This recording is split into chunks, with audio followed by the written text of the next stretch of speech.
Can't hear you.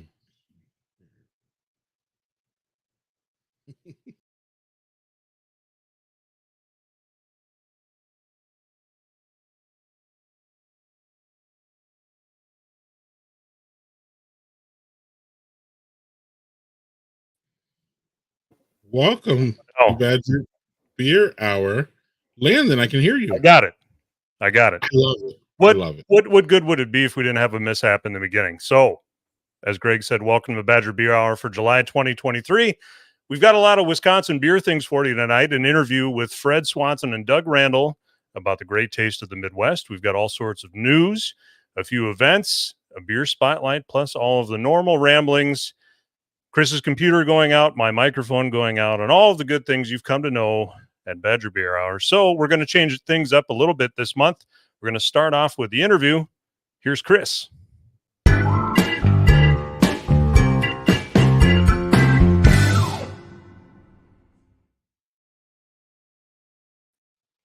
Actually, it's me.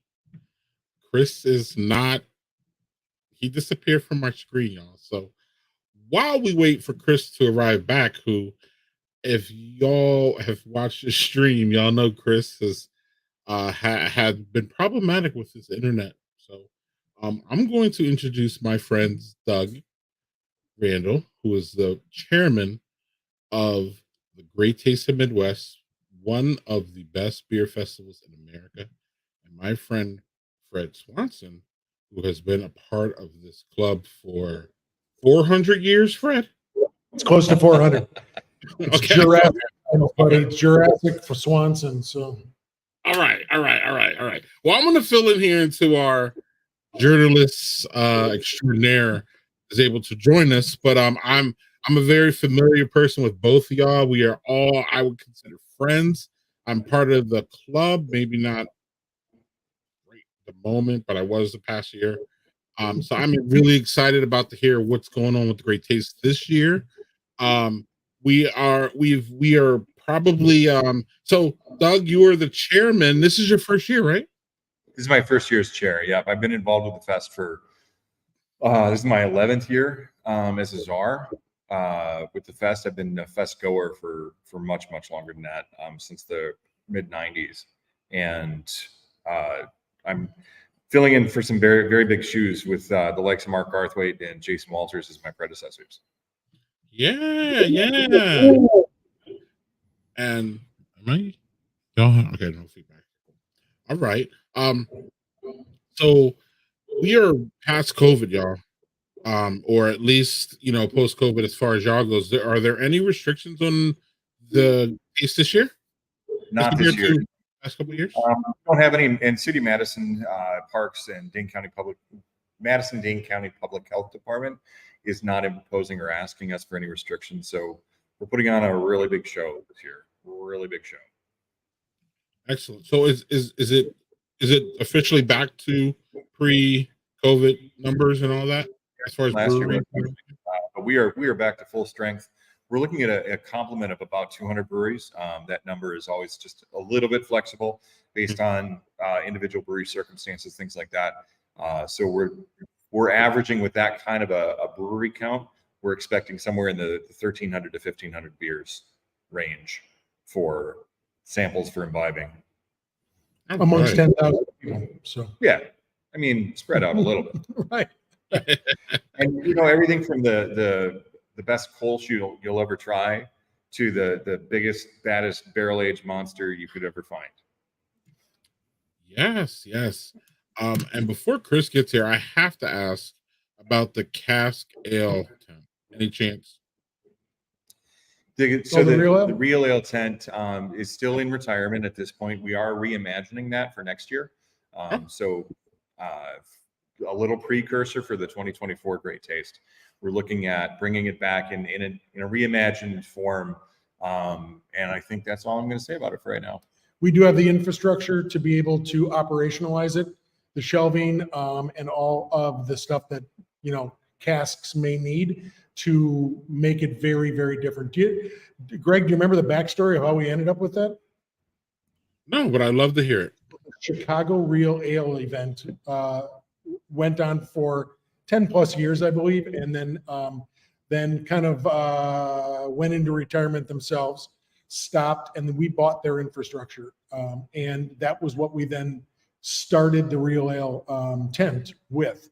Spiles, chocks, the whole 9 yards, their kind of blanketing systems, and we did a lot that way. So that was kind of how we reimagined that in Madison and coming out of the city of Chicago after it had been there for years. And it was a Real Ale event to a point. But you know, if you have to have a peanut allergy warning on some of your casks, it's not camera certified Real Ales. If your definition is that way, it was Real Ale as imagined by Midwest brewers. So Excellent. Can y'all talk about the real quick before it looks like Chris is coming back here? I like to talk about the safety part and the lengths that y'all go through to make sure that everybody's safe. No one's, we have all these people cramming our wonderful Olin Park for a weekend. And can y'all speak to just like, people who say that like these things are irresponsible and, how do you mitigate that kind of thing? So I already know, but I want y'all to talk about it. So do you want to take the alcohol portion? I'll take the I'll take the alcohol portion. Sure. Because Greg, that's how I got involved with the Great Taste. 30 years ago, I left Olin Terrace and had been a patron. And I watched everybody walk across the street as patrons to a big Government East parking ramp and get in their car and drive home. I immediately turned on my heels, found somebody in an organizer's shirt, and probably started at that point in the afternoon the sentence with, "What the fuck? What the fuck is going on here? You guys are putting on an event and you're letting people drive home?" And that's how I ran my mouth, and I got kind of looped in at that point, kind of hooked in, because it never made sense to me to put on any alcohol event in a capacity where I haven't thought about health and safety in particular, not just for patrons, but for the community at large. So then immediately thereafter, the next year, we moved to Olin Park. And the beautiful part about it was you find a park that is gorgeous, that highlights Madison, that has no parking there, has no ability, because we park up the 2 lots that are there. We work the neighborhood to actively move their cars out of their garages onto the streets the day of. We have shuttles from 6 to 8. Doug will have the number specifically, but shuttles all over the place. The bottom line is, with the subsidizing of cabs anywhere in Dane County gets you a safe ride home. So we've set a bar, and I talked to the group in Milwaukee today, Julie, putting on the Black and Brown Beer Festival, about that. I said, if you're going to look at one thing first, it's got to be health and safety of the community, and then our patrons going home. Because most of the time we're really good and maybe we make good choices, but there's a small percentage of us in any group doing any endeavor that doesn't always make the best of choices. So organizers have to always have that at the forefront of their mind. Absolutely. And to give a little bit of detail on that, the taxi situation has changed just a little bit. It had been a $1 taxi contribution from the patrons, so $1 per person. That's gone to $5. Everything's gotten more expensive, so taxis have gotten more expensive along with it. So we ask $5 from the patrons. That's paid up front, along with a reasonable tip for the ride itself. If you got a ride across the street, $1 is appropriate. If you got a ride to the corner of the county, $1's not going to cut it. You should be a little bit more generous with your time and your money. After all, we did get you home safe from the best beer festival in the world. We do offer, in addition to the taxi fares, which are in partnership with Union Cab in Madison, we offer shuttle buses to a variety of locations. Those locations are listed on our website, greattaste.org, under travel, I think, or transportation. Sorry, it's under transportation. And the shuttles start at, I believe it's 12 to get to the park, and they run back and forth to those shuttle locations throughout the day until all of the patrons are cleaned up. And that's usually somewhere around 7 o'clock with festival closing at 6. In addition to that, we work closely with Madison Police Department in order to ensure the patron safety, the public safety, and are aware of different situations that develop in various other communities throughout the area locally, as well as throughout the nation. So we partner with the local authorities. We partner with their liaison team. We have a liaison team that works with them in order to keep a pulse on various situations and adjust the defensive posture responsibly and reasonably in order to make sure that we're doing everything that we can to ensure the public safety. Excellent. And now this is the Great Taste website page there. Yep. Y'all can get the information. One of the other things, you know, that if we can message out, I just want to call out the southmost lot, and you'll see it on the map there, maybe, is where taxi cabs and drop off, right? But those are badged cabs only. Lyft and Uber, we don't offer them that opportunity to drop off in our shuttle lot because they're not badged cabs. So there's a designated spot, and that's your red X on that diagram on the left-hand side. That's the corner of Sale and Van Heusen, or Van Heusen, thank you, Fred, where Lyft and Uber can pick up and drop off. And that's actually the closest access point that avoids the most traffic, gets people off the street, and they get a pedestrian path immediately from that point. So that's the best spot to be dropped off. And Chris and Greg, you guys know that pedestrian path, that choppy white line, the choppy black line, that goes underneath the street. So that is a perfect path to stay out of traffic and get to that Lyft Uber spot for our patrons. Yep. Excellent. And now I'm going to leave y'all to the expert. Have y'all, thank you for coming on, y'all. Y'all great. Love to see you. Thanks, Greg. Hi everybody, audience and guys. Somebody said it wouldn't be Badger Beer Hour without a little glitch. That is my internet getting crappy, so I switched over to my phone, which has a much nicer camera. I look less pale. Well, guys, I want to hear what's new this year. I obviously this is what year are we in? 2023. This is our 36th year. 36. Jeez. Yeah. Okay. Wow, years. that makes me feel old. Okay. Chris is celebrating our 40th year as a club, and we're celebrating our 36 years as a festival. Awesome. Okay. So obviously that's a lot of iterations, and you know, you've kind of got the you kind of got it down at this point, but what you know, if somebody's been to many different Great Tastes, what are they going to see this year that might be new or different? We've got a few different things. So starting off with food, because we'll save beer for last. It's the best part, obviously. We've got a couple of new food vendors this year that we're working with. We're kind of excited about that. We've got a new barbecue vendor this year. So Rookies is they've left the scene. Unfortunately, it's a sad thing for Rookies, but we're working with a new barbecue vendor that we're really excited about. Personally, I am in any way. We're hoping to have bacon on a stick back because it's a big feature. Everybody loves bacon on a stick, right? And we're working on a couple of new entertainment kinds of things. You might look for pinball, for example. That's going to be exciting. I know, pinball, right?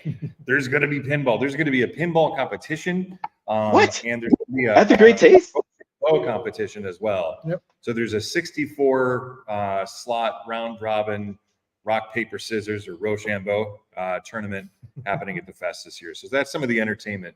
And I'll let Fred talk about beer. It's just one of those great parts that we ask brewers to think of some of the silliest, most curious, odd, fun, engaging types of things to bring to the table, and they always deliver for us.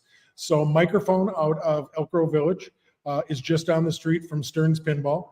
So you're hearing it first here for the first time. They're going to bring 6 machines. One of the machines will be debuting for the first time ever in the world that Friday.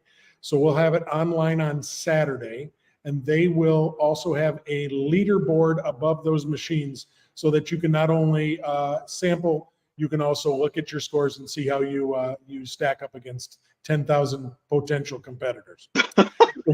So we've got those guys, they're loading in. The Microphone's also doing a Friday night event with Stearns over at the Blue Moon, because that's kind of the epicenter of pinball, specifically pinball in the city.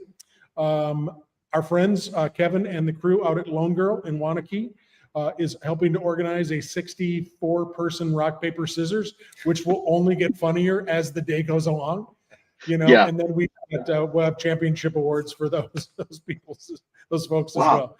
Okay, so, cool. It's just 2 of the themes that I can talk about today, but every one of those corners and many of the people in the interior will have themes that they decorate with, that they work around, that they dress alike, et cetera, et cetera. You know, those corners have been tasked with not only bringing more beer, but bringing more fun. So that's one of the things that we kind of pride ourselves on, is that there's stuff to do there. Have you heard of You know- Silent Disco coming back? I do not know if anybody's bringing back silent disco, but I will say this. It is now public knowledge that Metropolitan will be retiring the beer vending robots for the Oh. last time at the Great Taste. So they will be there, but it'll be the last time you can get your pictures taken with the beer vending robots, et cetera, et cetera. So Nice. Tracy confirms to me, and Doug as well, that they'll be bringing those along with some of the best lagers in the country. Okay. Do you have Fred, I know you're kind of the brewery wrangler, or at least have been in the past. Do you have any sense of where the number is going to be this year, as far as breweries attending, first timers, any of that stuff? Absolutely. We're still shooting in our target number right now. I mean, today another brewery dropped out, and most people are dropping out, Chris, and we all know the situation, but this one was yet another brewery with staffing issues that we had to replace somebody with. So we're continuing a pace for the next few days, maybe a week, to backfill those. I'd hate to have a lot of drops in August, because then we'll be falling below 200. Right now we're at 200 breweries and just under 30 rookies currently. So we're still sitting on that 15% of our group. We always want to be new. And that came out of a conversation with a local brewery. And he said, you know, you really need to think about, because there was no attrition back in the day. And if it was just an ordinal wait list, you had to wait for somebody to go out of business, which felt like shit, you know, for somebody to get in because somebody else is no longer doing business. And the wait list never moved. So we changed to a weighted lottery, with our intentionality being 15% of that 200, i.e. 30 breweries, always being rookies every year. And then we try to highlight in small little tents new breweries, and then we disperse and intersperse the other 20 or so in all the other 8 tents, 7 tents. So Okay, nice. Is that how long has that kind of new system been in place? That's about 3 years, maybe 4 Yeah. at the most. Very Okay. new.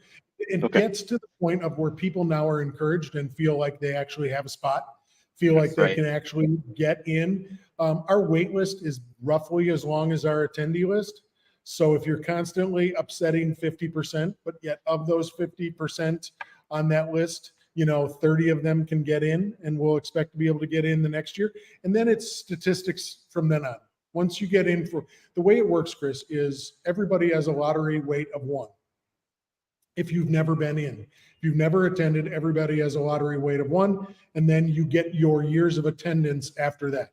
And then we do a pull sheet. Okay. And we very clearly are very intentional about saying, like today, we just went down the pull sheet and said, this is the next brewery. So when I called the next brewery, it was like, hell yes, we're in.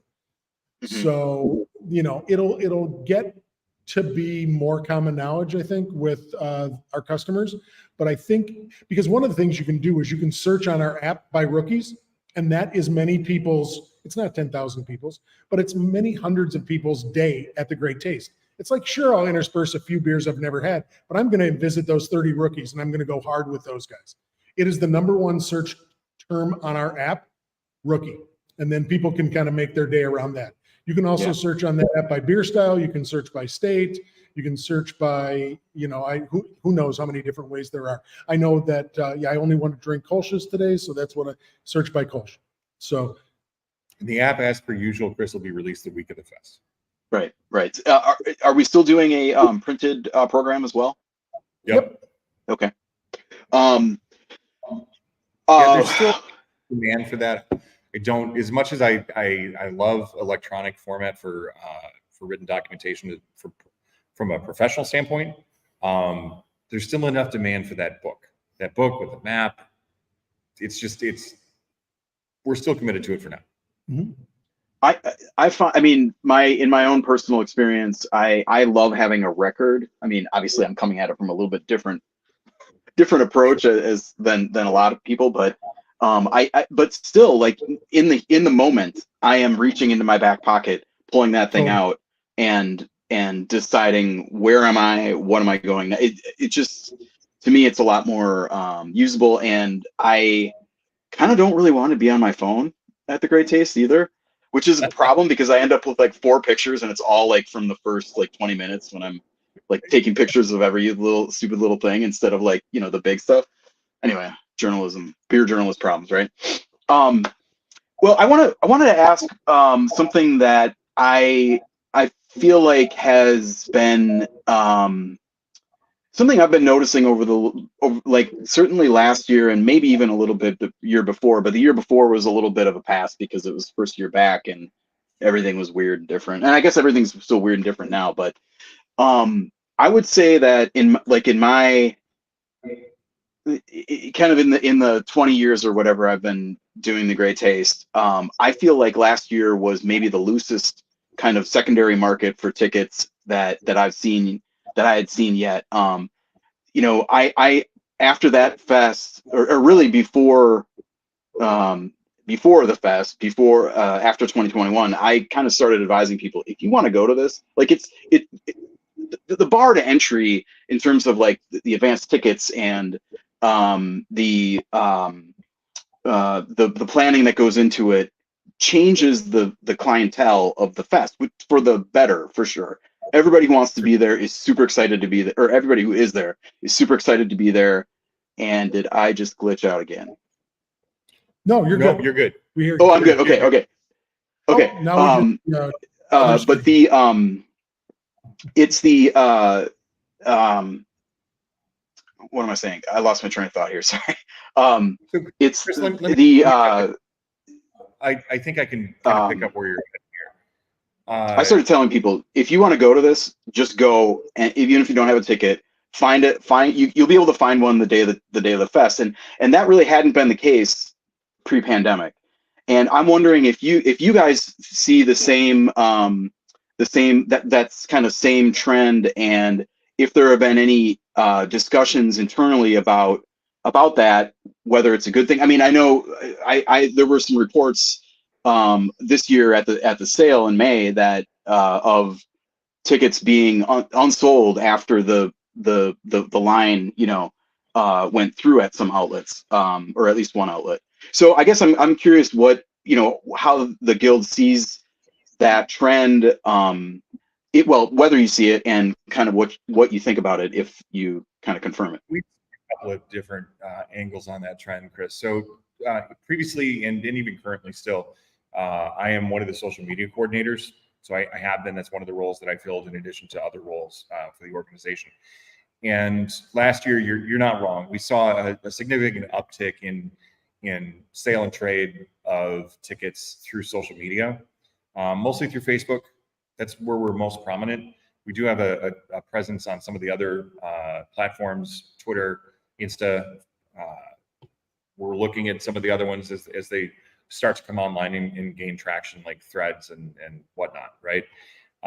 This year, we're doing a couple things different. Let me talk about social media first, and then I'd like to talk about ticket sales.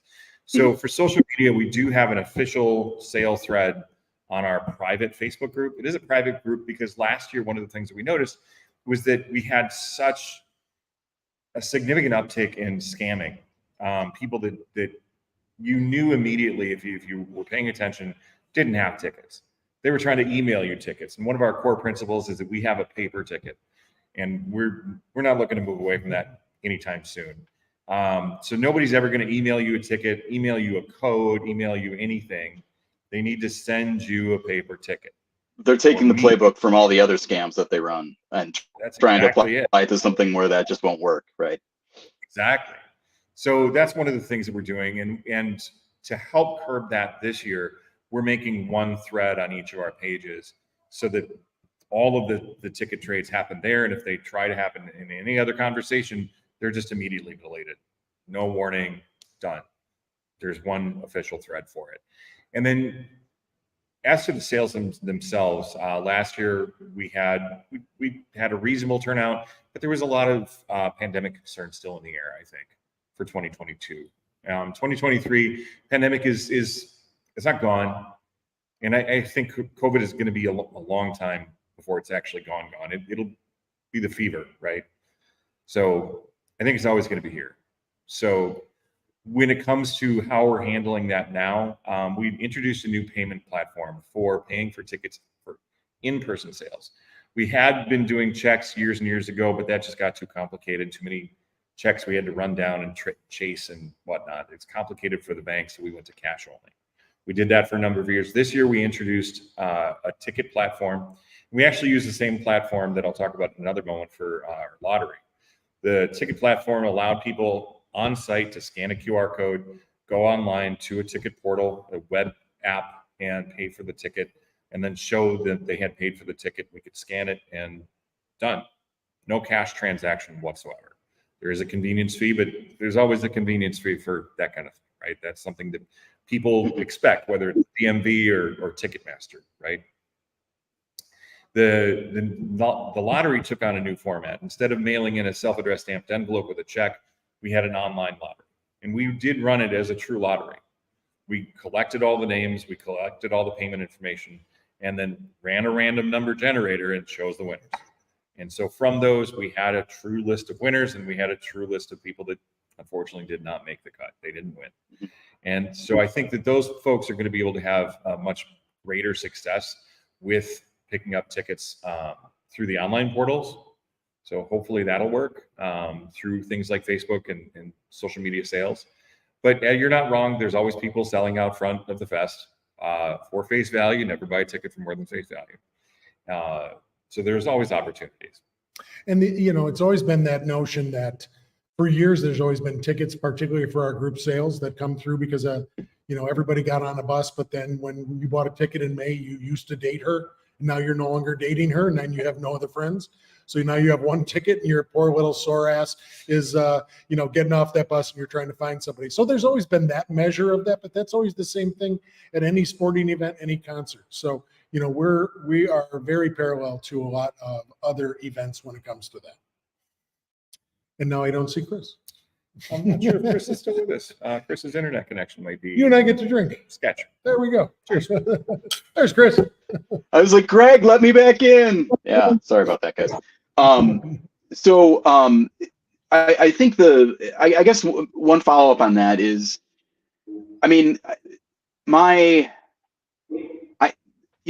just beer.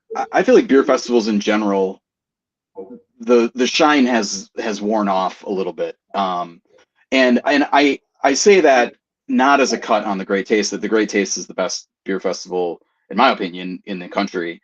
And I think it is insulated from most of the problems that, because of the way that it is and what it is like, anybody who's been to it knows that it's different than the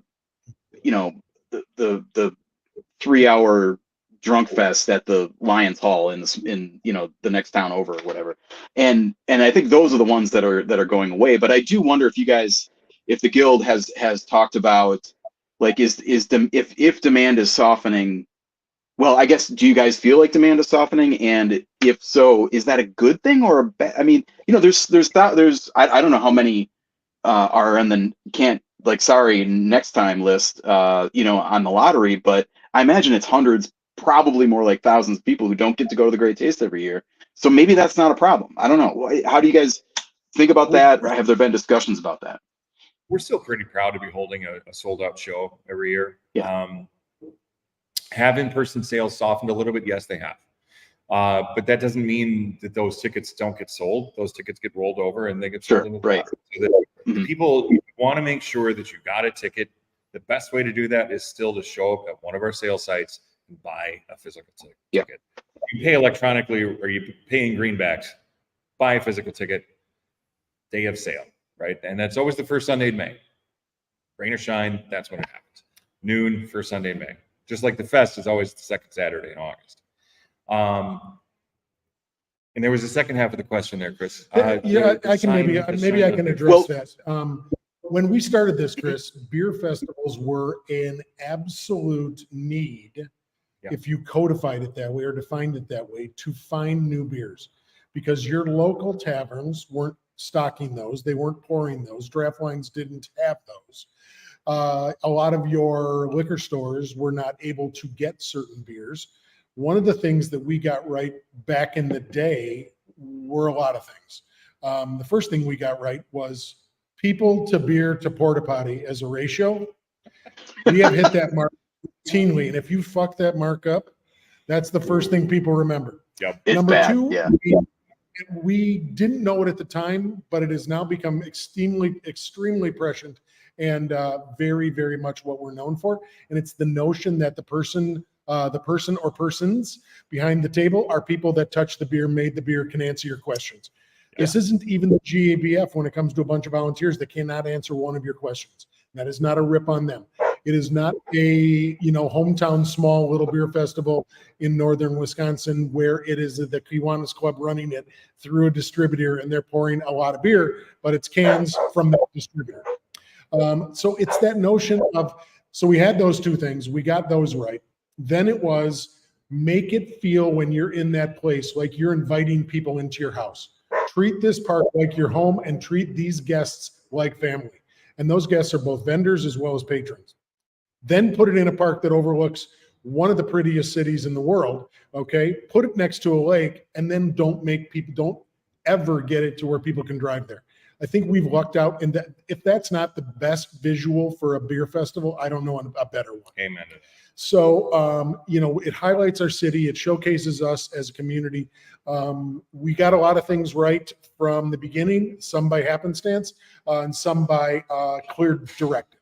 So I think what makes us different is that notion also, when you start to invite the brewers and they're no longer going to festivals anymore because they don't need to, because people don't need marketing like maybe they needed 25 years ago. I can't sell marketing as a reason to come to the Great Taste because people don't need it for marketing.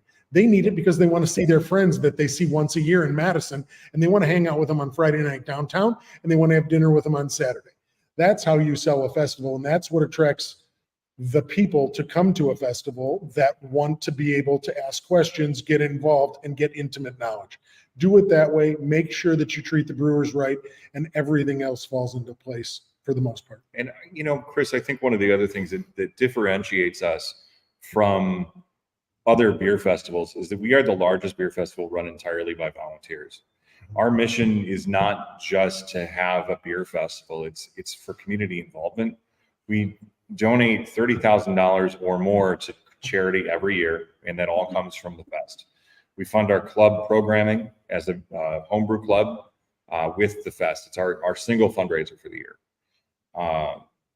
So those are some of the things that make us stand out from any of the for-profit events that you find not only around Madison but around the country. Yeah, I guess I don't believe that, or I don't think that, or I guess I'm not saying that you guys need to start selling the fest to the people who want to go, or to the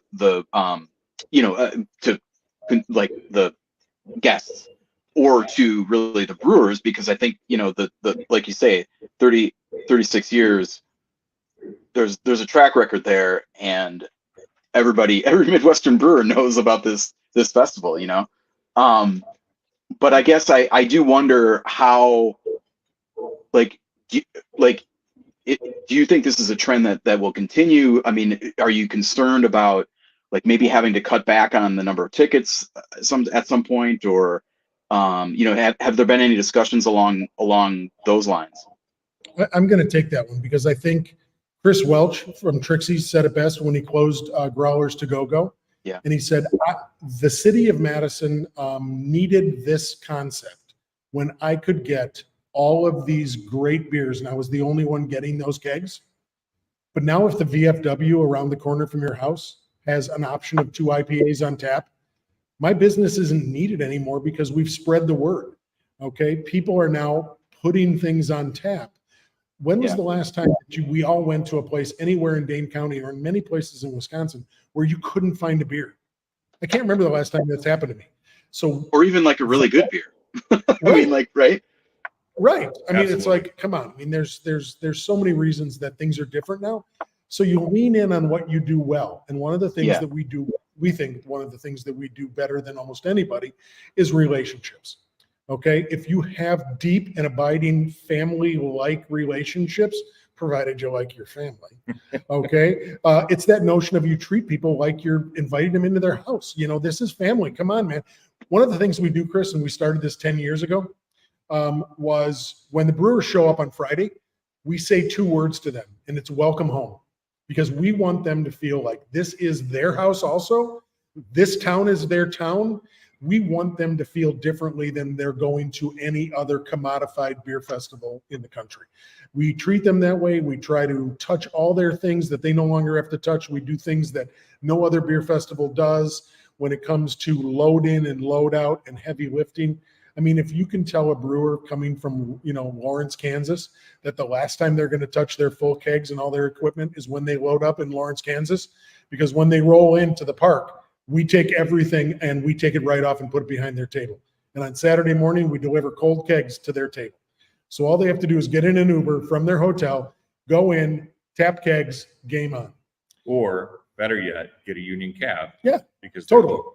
Absolutely. And you know, one of the other things I want to point out with that, Chris, is that with that whole welcome home concept, we've noticed an uptick of brewers that used to maybe check in on Saturday morning. They're now checking in on Friday. They're checking in earlier on Friday. They're getting there earlier in the day on Friday so that they can go and see the town, socialize with some of their industry friends before they have to do the thing on Saturday at the fest and represent their own, represent themselves. And that's that notion of getting to hang with your pals, with your friends, because so many of those guys have been employees of, I mean, how many different breweries have started from the guys that used to work at Goose? I mean, look at that. That's out maybe a dozen breweries in Chicago. So all these guys have worked with each other. All these gals have worked with each other. People are climbing up the ladder, starting their own places. They want to say hi to their friends. We're giving them that opportunity. It's really cool. It does definitely have that feel of like a convention, but like it's so much more social. Like something between an industry convention and a family reunion. You know, where this, I mean, not just Saturday for sure, but Saturday night and Friday night, man, it's a fun time to be out in Madison. That's for sure. Especially if you know a few people in the beer industry, it's a good time. Chris, look at us and look at our community.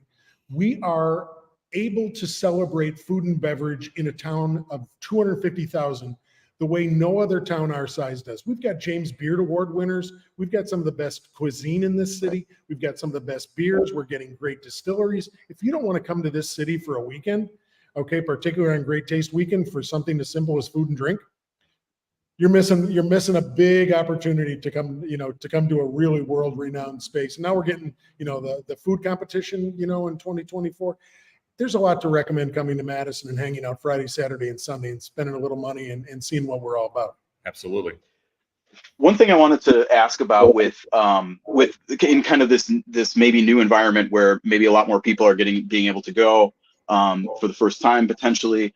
Do you have any like a tip or two? I know we're running a little long already, shocker. About for first timers who if this is their first Great Taste, how like just a couple of top line tips for newbies, Great Taste newbies. Chris, we've got potable water all over the place. All of the rinse stations are potable water. So that means that you can drink a glass. Every time you rinse out, drink a glass of water. It's one of the easiest things that you can do to make Sunday a lot more easy, right? Totally. Second, can't agree more. Eat, have a meal, get a good base, have some food before you come. But we've also got a ton of local food carts, food trucks, establishments that we bring in. And we've got a new czar de cuisine, I'm calling him this year. So he's our guy in charge of who's coming for food. And he's excited about some of his food options this year. So we're excited about that. And we really try not to have repeat food vendors. So you're not going to find 3 places to get barbecue, 3 places to get sandwiches. You're going to find that we've got barbecue and Thai food and tacos and Curd Girl is coming back. Sub sandwiches and pizza and stuff with big bread that can kind of sop up some stuff. Bread and grease, man. It does wonders. One of the other things that we did in the last 3 or 4 years was partner with a water vendor. Yeah. So they give a bottle of water, an almost 20-ounce bottle of water at the gate for every person that sees it, grabs it, thinks to grab it, because you can drink that water, Joe, and then you can go refill that bottle. So, and all those potable water stands, all those rinse stations you can drink out of. One of the crazy parts that people don't even realize, if you did a crazy kind of trivia question for the Great Taste, how many times do they change the filters on the bubbler that works through all the potable water? We change the filters on that bubbler a minimum of 3 times that day. And if you want to see what Madison City water really looks like, run it through a filter and then run it down a hill into 4 different rinse stations and then change those specifically to give our consumers the cleanest water to drink as possible. And that, I mean, I don't know if there's another beer festival in the world that does silly stuff like that, that takes that level of time to really dig that deep and say, we want that experience. But if you're, I mean, first off, have breakfast, have lunch, then have second lunch at Beer Fest. Yep. And then please don't drive home. There's so much water to drink there. And then talk to people.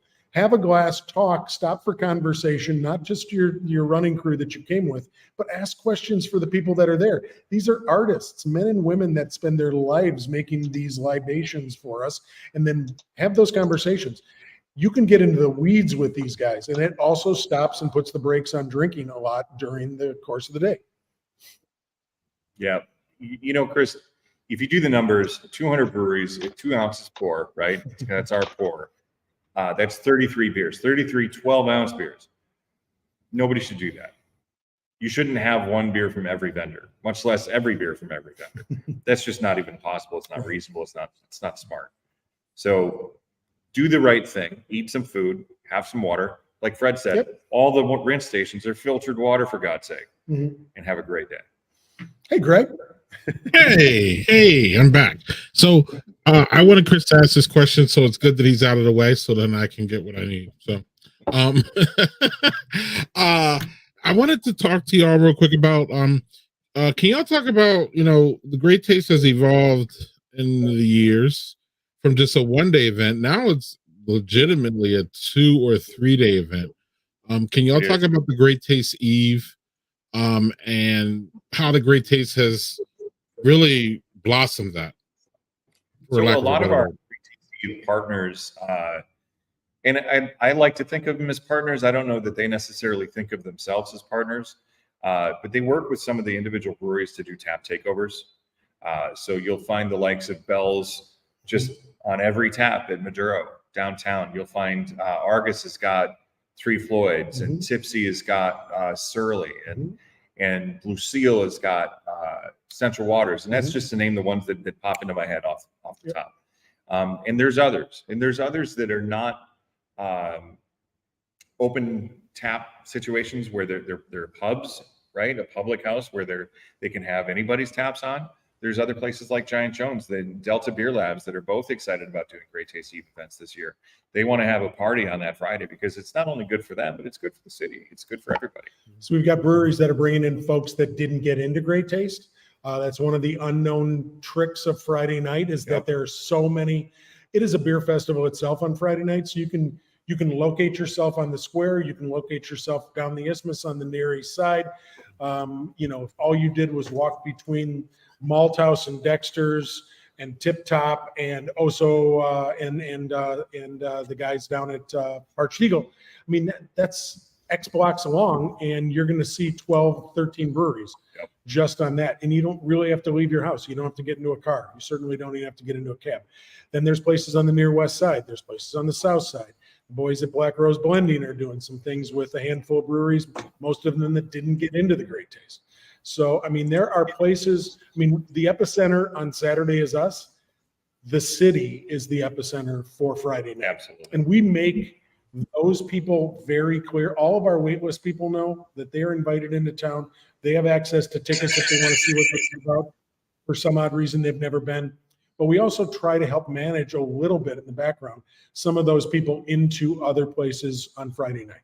We're not organizing it, but we're publicizing the hell out of it. So if you can look at our website throughout the week of, you can start to come up with a game plan for not only Friday night, but there's a few things even going on Thursday, and we'll publicize those.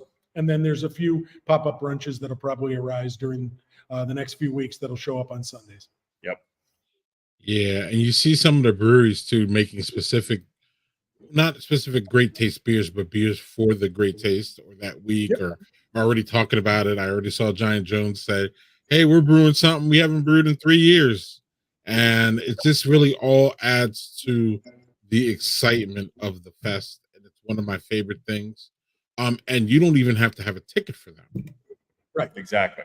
And the folks at Giant Jones, they're doing the Lord's work, Chris. They don't make bad beer there. They do not make. The big thing for me is that I heard another one today, because we're talking about this, the one that came up to me in a phone call. Revolution made a beer just for great taste. Surly makes a beer just for great taste. I mean, it goes down the line. There are so many of those people. I mean, Surly and Toppling Goliath and those guys that are on the corners a lot of times have tour T-shirts like they're on, like it's a concert, okay? And instead of the cities that they went to, it's all the beers that they brought to the great taste, okay? And their time tappings. One of the things that we did a bunch of years ago, and I think it was a really good thing. I know I get into this argument a lot. We used to publicize on the app as well as in the program time tappings. And now we don't do that. You can publicize the hell out of that at your table. I don't want people standing in line for 30 minutes and not sampling something else just to stand in line for 30 minutes. At the same time, if you see a line that forms and you're the brewer next to the line that forms and you have little lines and you forgot to bring pitchers and don't take full advantage of that opportunity to go work that line with your beer, you missed an opportunity to highlight your beer. Absolutely. So one of the things that I think we do really well is really thinking through what timed tappings can do to the feel of the event.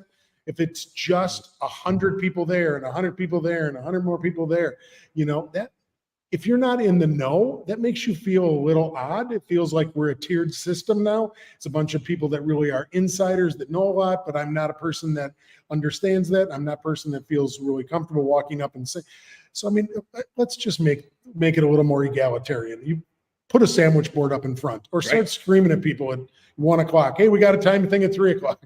And Greg, I'm sorry, I called you Chris, but now Chris, that you're back. One of those other first timer tips, don't wait in line. Yeah. There's so many amazing beers, and sure, you might miss out on that sampling of Assassin from Toppling Goliath. Fine, I get it. That's a desirable beer, and if you don't wait in line, you might not get it. I understand that. There's so many other amazing beers that you can have that day that take 0 lines, Right? Because they were brought by a rookie brewery or a brewery that isn't as well known, but they're still doing the Lord's work, and it's amazing stuff. Chris, one of my favorite stories that came up from last year, and it didn't really get publicized. And I'm going to tell a second Lone Girl story. It's not because I, an investor there or anything else. It's just a really funny story. So Lone Girl got in last year as a rookie first time. They initially named one of their special beers that they named for the great taste after having waited on our wait list for, I think, 3 years. The beer's name was It's About Fucking Time. Like, that is hilarious. And he's like, you're not offended by that? And I'm like, no, we all think that's funny. He actually then renamed it because he thought it went a little too hard to Pleasantly Surprised. So, I mean, Nice. And that's so Wisconsin nice. And the first name was so Chicago, and it speaks to both of my sides of my personality. But no, it's that notion of let's have fun with this. We're not doing, I mean, we've said multiple times today, we're doing the Lord's work or other people doing the Lord's work, but at the same time, we're having a hell of a lot of fun. Okay. And we're sampling beer from people that really, really in this industry know how to do it. And if we're not highlighting for the rest of the country how good the beer is in the Midwest, that's a big opportunity missed. And we take that charge very seriously.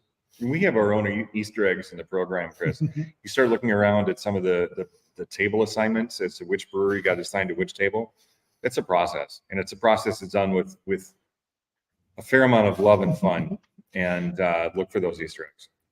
I'll just give you, Lagunitas has been on the same table number for the last every year since they've come. Every year since they got. And if you look at their started table brewing in number, Chicago. you understand Yep. what it's about.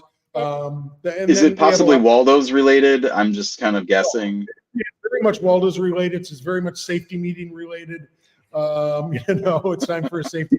Those guys do what they do at a certain time in the afternoon. But it's that notion of, it might be area code based. It might be based upon your silly name. And we might riff on that. So, I mean, we sit around and it gets really sloppy if we drink too much during the assignment process. But I would say 90+% of it is random, but there's some really intentional kind of eggs and pinch points that we want people to pay attention to. And even if 5 people out of 10,000 like, oh, I see what you did there. I see what you funny guys did there. Yeah, nice. Yeah. I think this might be a record. What do we got? 48-minute interview or something. Guys, any closing thoughts on what I mean, you guys are in the home stretch of planning here now. We're 23 days out as of today. We're excited about rookies. We're excited about rookies like Lion's Tail is coming. Yep. We're excited about the old guard standards like Goose Island and Toppling Goliath. We're excited for the fest. And one of the things that really is fun, I think, for us is to see those new guys. I mean, we talked tonight about all of our organizers all intentionally going up and saying, thank you for being here to all those 30 rookies. That's going to be intentional. If they hear that from us 100 times, that's not too many. If all of our club and all of our organizers are walking up to each and every one of those and welcoming them and saying, we are so happy that you made it off the wait list and are finally here. And I think people are going to be really surprised at how well, and every year it works out great. This year, I'm looking at the rookie list and I'm looking at who's here and I'm looking at the desirable, and I call them chaser tosser breweries, the people that are really, really, people are traveling to and for and going to releases and spending their days on weekends, traveling to these places. We are really, really excited for what our consumers and our customers will be able to imbibe from all those new rookies. It's a really stellar list this year. All right, gentlemen, can't wait to see you on that Saturday. I'm looking forward to it. And thanks so much for joining Badger Beer Hour and bearing with my horrible stuff. It's been bad. So thanks for bearing with us. That's awesome. Thanks, Chris. Thanks, guys. Thanks, all of you. Cheers.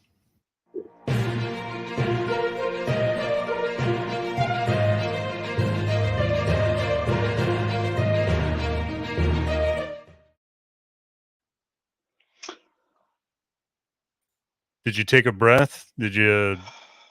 Yeah. I don't know. I think I got it figured out. I'm on my phone now. Back to my other thing for a while.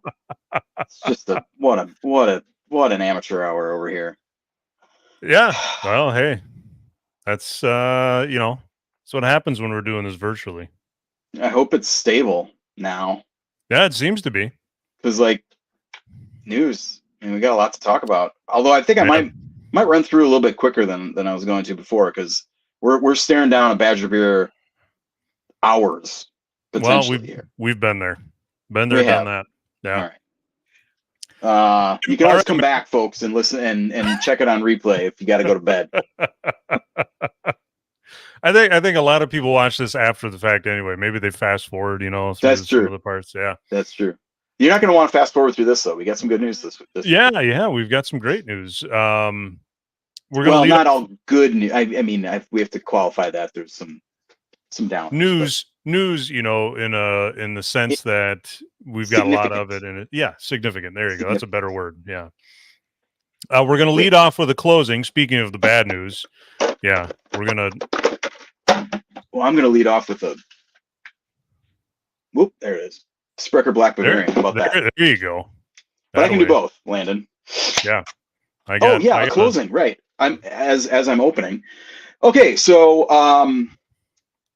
One Barrel Brewing is closing on Sunday. But not really. Yeah. So this is the original home of One Barrel Brewing, now kind of a statewide venture at this point.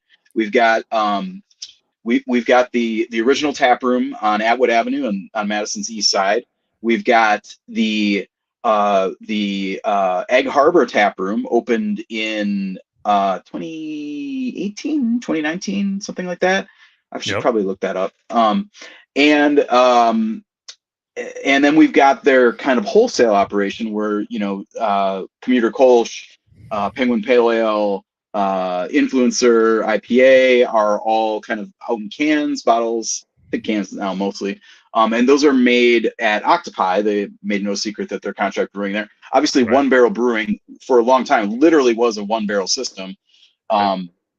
So obviously they're not gonna make like 200 cans worth of beer in a little one barrel system and then send it to your convenience store. No, that's not how it works. But so One Barrel is closing, and the reason for this closing is in Madison is they are looking for a larger location. They are looking for what they're calling a destination tap room. Founder and owner Peter Gentry has talked for a long time about potentially doing a bigger bricks and mortar brewery, but I'm not sure if that's the case, if they're going to be brewing at this new location or if they're just going to go through Octopi for all their beer. I imagine that there will be at least a small brewery in the new place in Madison that they're looking at, but they're also looking at expanding to opening a tap room in Green Bay as well. So that's an exciting, kind of further pushing out the One Barrel brand. So that's cool. In the meantime, the Octopi contract brewing will continue. And so, I think it's kind of, aside from the impact on the east side, it's a really nice spot. It is through this weekend, kind of a, rustic, I don't know. It's a nice little bar room. Yeah. And there's something they hinted that the place that is following One Barrel into that space is they're excited about it, and they're excited that they will be carrying One Barrel products. So it sounds like it'll be a bar or a restaurant. I checked the Madison liquor licenses. There's no action at that address. So I'm not sure if that, I assume that means it won't be for quite a while. But so sorry, no information there, but they say, they said in their little announcement to their, I believe this was in the newsletter that they sent to their, subscribers. This original spot no longer truly reflects our brand identity and future. That's a quote from Adam Ginsberg, director of operations. So,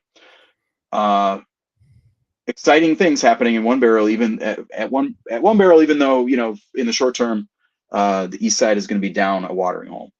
Yeah. Madison's east Right. side. We've got a little more disappointing news, but it's actually in my part of the state. Apparently, and I knew about this, but there, and I believe it's still ongoing. What, second week now? There's a strike going on at Leinenkugel's. Yes, there are about 40 workers represented by the Teamsters that went on strike July 10th. So yeah, they're into their second week now.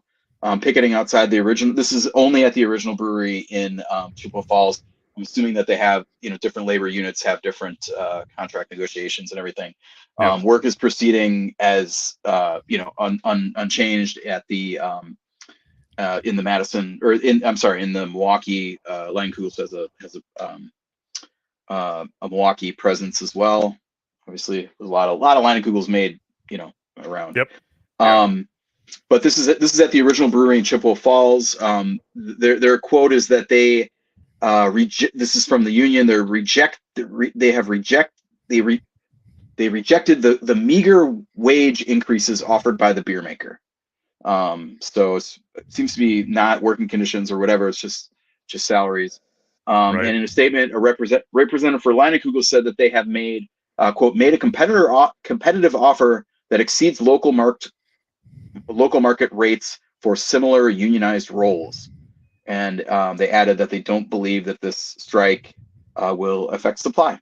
So your summer shandy is still on track, or probably I don't know. They probably have their Oktoberfest out already at this point, right? So I don't know. It's probably pretty close. Lazy Monk has their Oktoberfest out already, Yeah. So I imagine Liney's is probably not too far behind. Oktoberfest started hitting shelves in Madison or in Milwaukee at least like last week, I think. Yeah, I don't drink it till September, so Yep. I mean, put it out all you want, but It's a great style. It's not particularly fall like. I mean, it's whatever. Like I'm drinking a Schwartz beer right now. Yeah. We have air conditioning. It was a thing. Yeah. Anyway, but I'm getting off track a little bit. I think from what I heard is they're off by about 2% as far as what the Okay. union is offering and what what Leinenkugels is offering and what the union wants.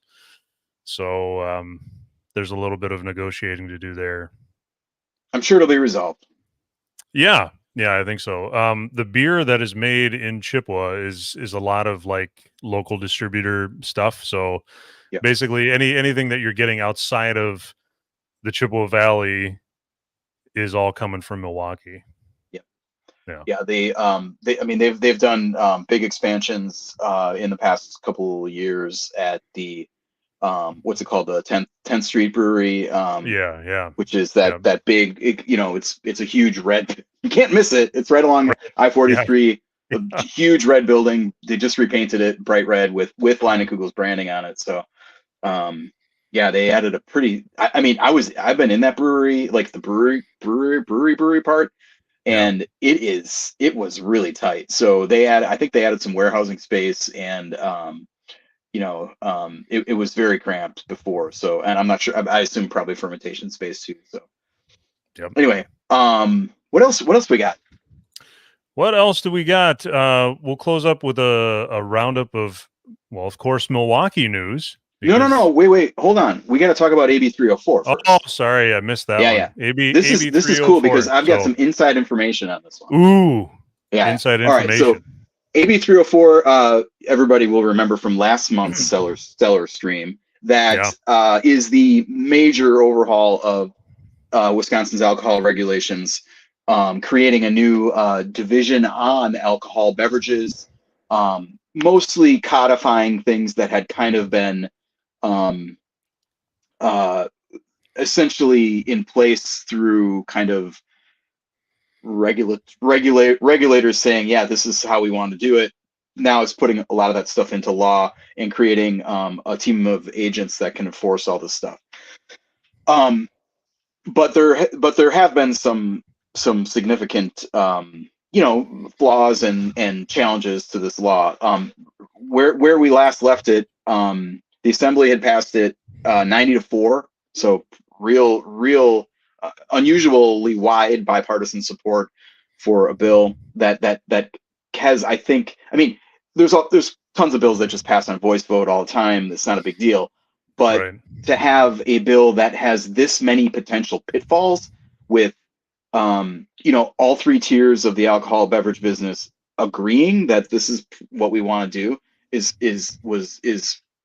a pretty great achievement, I think, by the folks who put this bill together.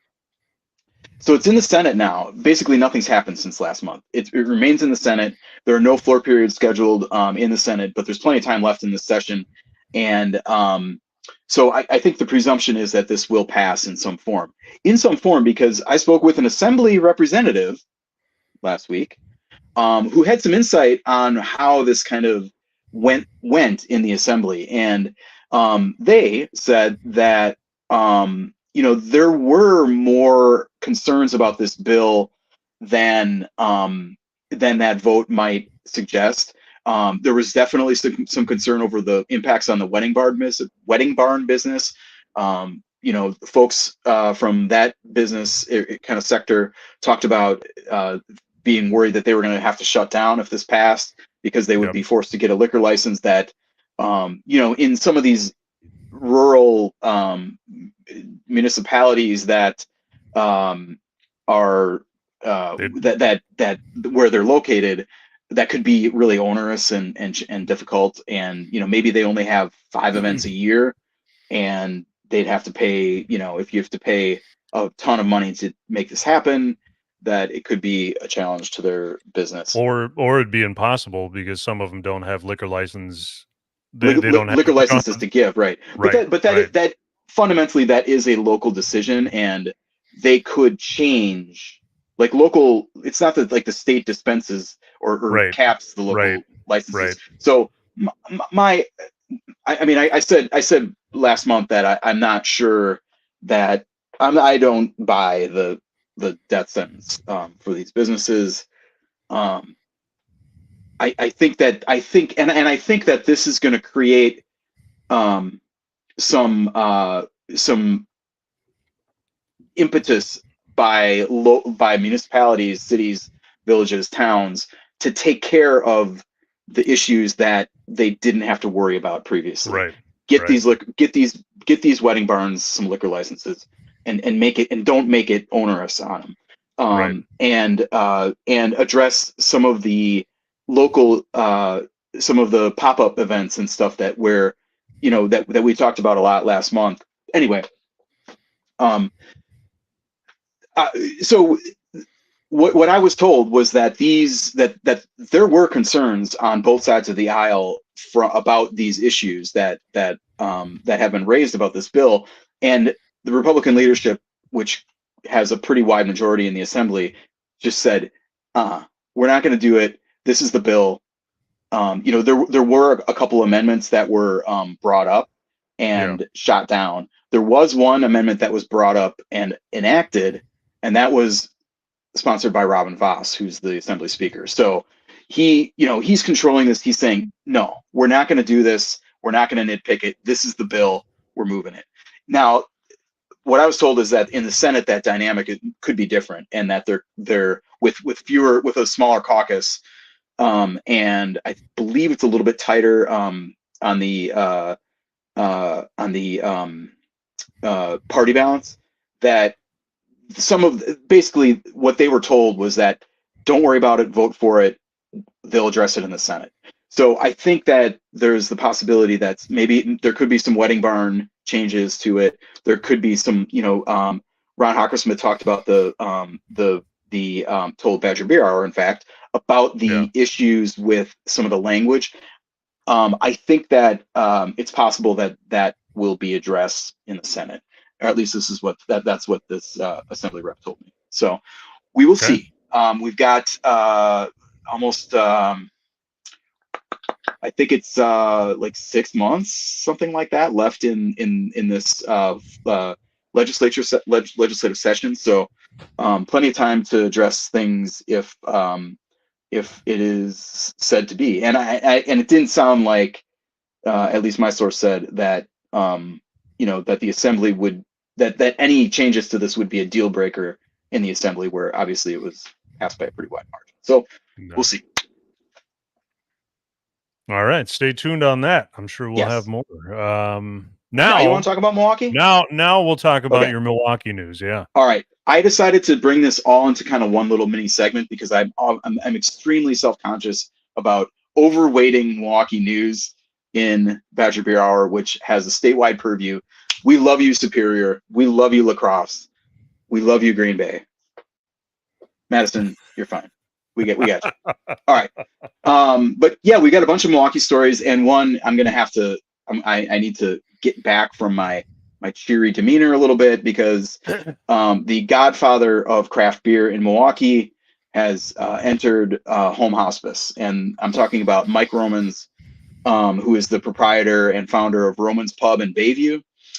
He's been fighting cancer for about 4 years, and it's spread quite a bit in that time, and it's not looking good. So he's retreating to his home above this 45-year-old bar, which has been on all the national best beer bar lists and all that stuff for a long time. Romans is going to be open only intermittently, as basically friends and kind of family can come tend bar. At least this is according to this report was in the Journal Sentinel June 30th. So it's been a couple weeks, but I haven't heard anything beyond that. I'm sure that I would hear if he had passed. I don't think we're quite to that point, because he said he would be coming down to the bar to hang out and hold court, when he can. He lost a leg to this cancer, I think a couple years ago. Mike Romans is really a character. I mean, he was outspoken. He would not suffer fools in his bar. He famously had a no spotted cow ever sign, I think, in his bar, because he just didn't like the beer. He's certainly going to be missed. He's 70. And here's a quote from the story. This is from I forgot who wrote the story. It was a nice story. in the Journal Sentinel. I'm resigned to the fact, he said. I'm not sad or anything. Just feels like I'm disappointing a lot of people by not being here to serve them. It is what it was, and it was an error. So shout out to Mike Romans. I'm sure he's not listening, but I mean, I don't know. It feels a little weird to do an obituary when somebody's alive still, but Right. hospice is what it is. So Yeah. shout out to Mike and his loved ones. Yeah. Okay. All right, that's the hard part. Hey, there's Romans. Nice job, Greg. Thanks. Yeah. Okay. Cheerier news. We got two really hot recent stories here. One is Lakefront. Can't let a Badger Beer Hour go by without talking about Lakefront. This is one of the most popular brewery visits in Milwaukee, and it's getting a little bit better right now. Just yesterday, Lakefront had a grand opening for their newly renovated outdoor space and beer garden. So previously, as anybody who's been to the brewery knows, their beer hall is up on, they're kind of on this bluff, not a bluff, just a little hill going down to the Milwaukee River. Right. And so you walk in across this little bridge and then you're basically on the second floor already. That's where their beer hall is. So they had a patio outside, but it was upstairs and it was kind of, it's removed from the really popular and really great Riverwalk that connects throughout a whole bunch of the city. Now what they've done is taken that Riverwalk space and put all kinds of seating there to there it is, yeah. To kind of activate that part of the space and kind of make it their own. And the key thing here is you can see in the back, kind of under that cold beer here sign, is they've created a little beer hut essentially under that Holton Street Bridge, which runs right next to the brewery. Yeah.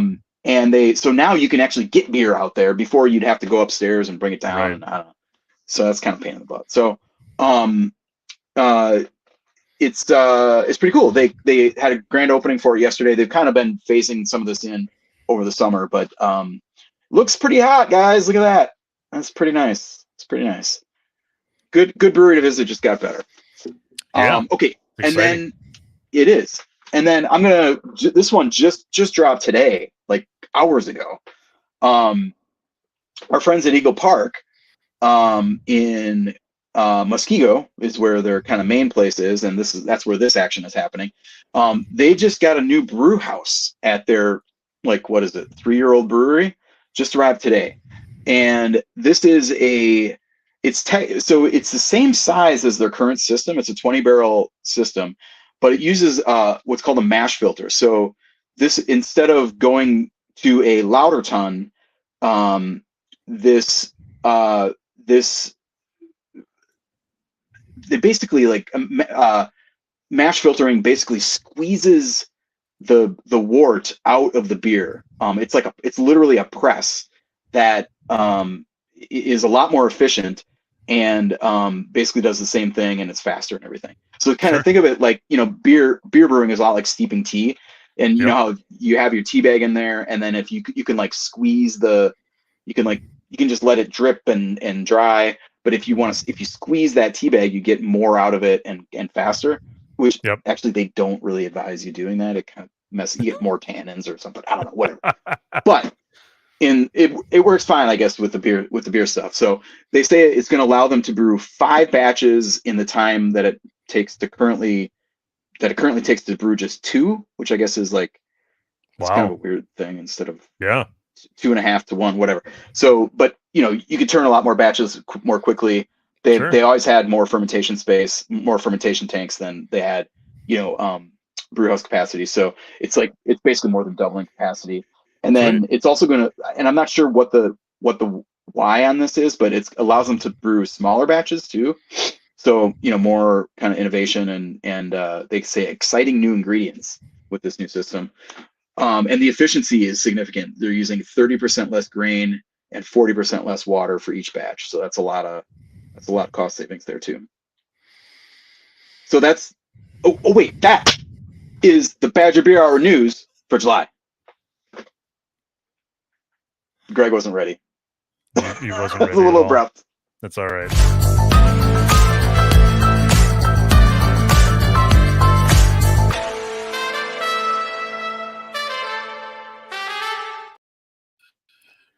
Tonight's been really interesting, hasn't it, Landon? It sure has. We haven't had one of the nights like this in a while, so that's all right. It's all right. It's something. Yeah, that's something.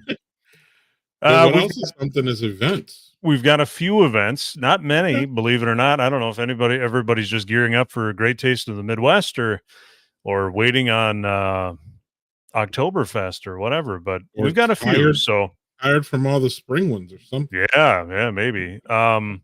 Brewery Beer Olympics are coming up on the 22nd, so this weekend at New Barons Brewing Cooperative. So they're the Lincoln Warehouse breweries. I don't know which ones those are, but they're all getting together to compete, and you can compete. So teams of 4, 3 events: beer pong, flip cup, and quarters. All right. You can sign up at any of the participating breweries. Slots are limited, so don't wait. Registration is only $60 a team. 4-person team, which isn't too bad. That's pretty cheap. That covers beer used during the games, and then they'll have a silent auction and a bunch of other stuff that seems to benefit some nonprofits and some good stuff. So and some improvements to different businesses and whatnot. So yeah, if you like Brewery Beer Olympics, beer pong, flip cup, and quarters, Beer used during the games. yeah, beer used during the games. So that's right. That's how I saw that. I don't know. Yeah, that's right. It's covering all the beer that'll be spilt too, I imagine. Right. So that's this Saturday. So if the teams aren't already full, go down there. Otherwise, just go and watch. I'm sure it'll be a great time. Yeah, and have some yourself Yeah. and support this. Yeah. Yeah. We talked about this last month. The Beer Baron Cemetery Walk. Yeah, We talked about it a little bit. It is not Chris the Beer Baron that is doing the cemetery walk, but it is in his old stomping grounds in Green Bay. Yeah, I bet you the Beer Baron would like to go see that. Yeah. So it's this Saturday from 2 to 3:30 at the Woodlawn Cemetery in Green Bay. If you missed when we talk about it, they do some interesting local history surrounding Brown County's beer and brewery beginnings. You can hear about some of the first big names in beer and the rise and fall of the beer barons of Brown County. You get a brewery passport with your ticket, and then you'll get a buy one, get one coupon to a lot of local breweries in Green Bay. It is only $15 a person, and reservations are required. Chris does not mess with cemeteries, apparently. Okay. Right. Okay.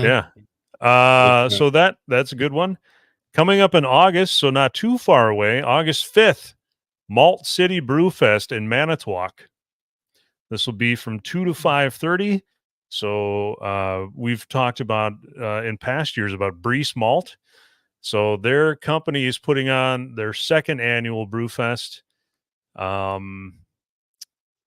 There will be over 30 craft breweries at the event, serving some beer, food trucks, the barbecue, all that good stuff, cheese curds, unlimited sampling of 100 unique beers and ciders. You'll get a pint glass. They'll have music, all that great stuff. So proceeds from this go to local charities, including Pink Hills of Manitowoc County, and that is support for those battling any type of cancer, and Lakeshore Humane Society in Manitowoc. Excellent. Yeah, so great place to go. And then, of course, we talked about Great Taste of the Midwest. It's coming up on Saturday, August 12th. There it is. I probably won't be going again for the umpteenth year in a row, but 35. Yeah, 35. I'm going on 35 years of not going. At least I'm consistent. But y'all got all that information. If you need any of it, y'all can replay or go to greattaste.org. What is it? It's right here. Yeah. And if you haven't already booked your hotel room, I would do it now. immediately. if there are any left. 23 days. All right, Landon. Cool. Yeah, that is it for events. Yes, thank you. Y'all have a good time. I mean, if y'all don't find events, there's stuff out there, but yeah, there's some big ones there. So thanks, Landon. You bet.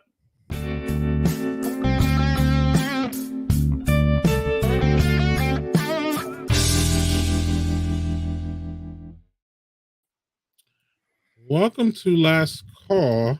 Before we get into our normal Last Call thingies that we usually talk about, I have an announcement to make. I want to say happy birthday, Badger Beer Hour. This is your 3rd year.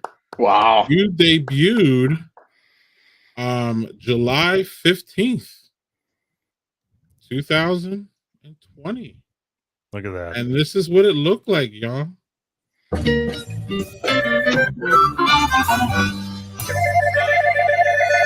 hope I'm not wearing the same shirt.